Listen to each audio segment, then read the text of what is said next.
Belonia Thanao Khobjak Kashari Edishi Village Joshmo Riang Kami Amchani Rabar Bulungo Mangkreng Kongkal Manmati Kirima Chalajak Amchayo Koktoma Mane Patima Thayo Thangsoika Naima Thangrok Chasal Phungo Belonia Thanao Koktoma Sobaike Thanani Second Osi Sonjoy Debormani Tuidu Mumbai Naima Thana Thangsoika Patima Thayo Naitu Mungo Angkhorjak Tabuk Police Haifona Mangkreng Sabuni Tabobo Saimayako Richumkuri Kosok Mangkreng Nugui Koktoma Sarjaka Forensic Bodoltei Dog Squad no Haifona Buthar Jakmani Hayakiba Saksak Thimani Pati Mungda Abrantui Kuthuk Cheri Naitumugo Angkhorjak Police আমার nursery বাগানটা আপনার nursery হচ্ছে আমার দাদার বাগানটা আমার হ্যাঁ তো পলিথিনটা ওই যখন আয়ে তখন বৃষ্টি আইলে আমরা এমনি বাস বাইন্দা এটা ইয়া ঘরের মতন করে লইতাম বাইন্দা রাখতাম এখানে কি কেউ আড্ডা আড্ডা দিত না না কার বাগানের নাম কি যে বাগানের বাগান আমার নাম বিলাত রিয়াং বিল্লাত রিয়াং আর জায়গাটার নাম জসমুরা রিয়াং পাড়া যশমুরা রিয়াংপাড়া কাছারি আর আচ্ছা আজকে কোন সময় দেখছেন এটা আজ কাল কাল কাল 18 তারিখে আমার ভাগিনা আইছিল সারাবান্ত হ্যাঁ তো বাগা হ্যাঁ তো গজা বাগা বান্ধ তো আমি আইছি না আমি রাজমিস্ত্রি কাজ করি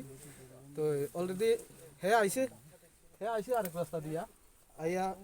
এনে দুই তিনটা বানছে এরপরে কইছে আমারে কইব মানে বাগানটা হরিষে করে দাও এরপরে বানবো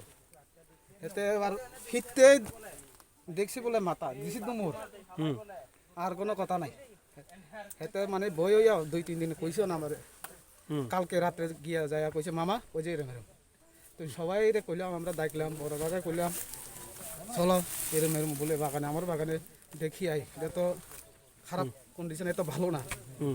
তো সবাই আইলাম সকালে আইয়া দেখে গেলাম এরপরে থানাত কল করলাম আচ্ছা 2 বছর এই এলাকাত কি কোনো লোক হারানো গেছে বা এখানে কোনো লোক আছে কোনো ইনফরমেশন নাই কোনো ইনফরমেশন নাই কি মনে হইতাছে কি সন্দেহ হইতাছে আপনাদের আমার সন্দেহতে ওইটা আছে যে এটা কোনো বাইরের লোক মনে হয় বাইরের লোক মনে হয় এই কাজটা মানে বাইরের তো নাই না বাইরের লোকে করতে আছে এরকম মনে হয় আমার মানে মার্ডার করে আনিয়ে ফেলাইছে হ্যাঁ কি মানে মাদার করিয়া হয়তো মাদার করছে হয়তো মাদার করিয়া আনি ফেলাইছে এটা তো তাহলে ওই জায়গাটা চিনে হে যে আনতে পারে এটা তো কেমনে কইতাম স্যার আচ্ছা কারণ অনেক ভিতরে জঙ্গলের মধ্যে এটা চারিদিকে জঙ্গল হয় এখানে তো আর প্রশ্নই উঠে না এরকম মানে কত না অহনের মতো তো এটা তো কিছু কাপড় চোপড়ও এখানে আছে আছে কাপড় লং প্যান্ট একটা জিন প্যান্ট আবার প্যান্ট হাফ প্যান্ট দুইটা আছে দেখে কি মনে হইতেছে মহিলা না এটা পুরুষ মনে হইতেছে আমার পুরুষ